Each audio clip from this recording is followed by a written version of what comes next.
రాష్ట్రంలో రాజ్యసభ ఎన్నికల వేడి పెరిగింది.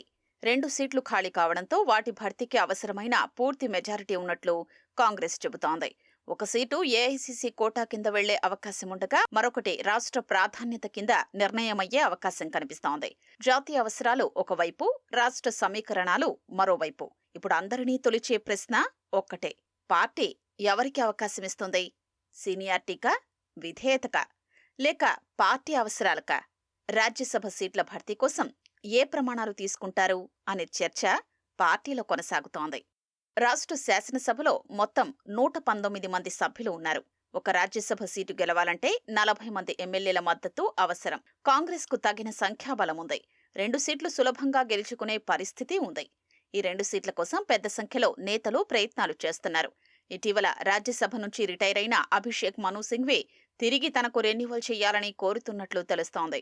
అదేవిధంగా జస్టిస్ బి సుదర్శన్ రెడ్డి, మాజీ ఎంపీ మధు యాష్కి గౌడ్, షబీర్ అలీ, మాజీ పీసీసీ అధ్యక్షుడు హనుమంతరావు, సీఎం సలహాదారు వేం నరేందర్ రెడ్డి, ప్రభుత్వ సలహాదారు హార్కర వేణుగోపాల్, మాజీ మంత్రి చిన్నారెడ్డి, మాజీ ఎమ్మెల్యే ఇరావత్రి అనిల్ కుమార్, పీసీసీ క్రమశిక్షణా కమిటీ కన్వీనర్, సీనియర్ నాయకులు శ్యామ్ మోహన్ తదితరులు రేసులో ఉన్నారు. ఇటీవల పదవీ విరమణ పొందిన అభిషేక్ సింఘ్వి సుప్రీంకోర్టు సీనియర్ న్యాయవాది.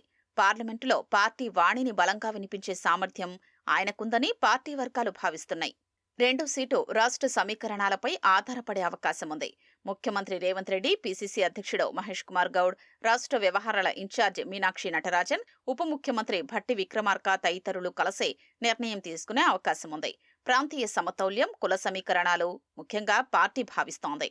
కష్టకాలంలో పార్టీ కోసం పనిచేసిన వారిని సైతం గుర్తుపెట్టుకోవాలి అనే అభిప్రాయంతో ఉంది.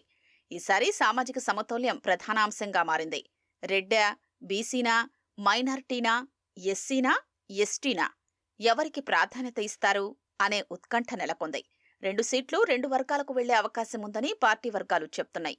టికెట్ రాకపోతే అసంతృప్తి పెరిగే అవకాశమున్నందున పార్టీ అధిష్టానం, రాష్ట్ర నాయకత్వం సమన్వయం కీలకంగా మారింది. రాజ్యసభ సీట్లపై చివరి నిమిషం వరకు ఉత్కంఠ కొనసాగుతోంది.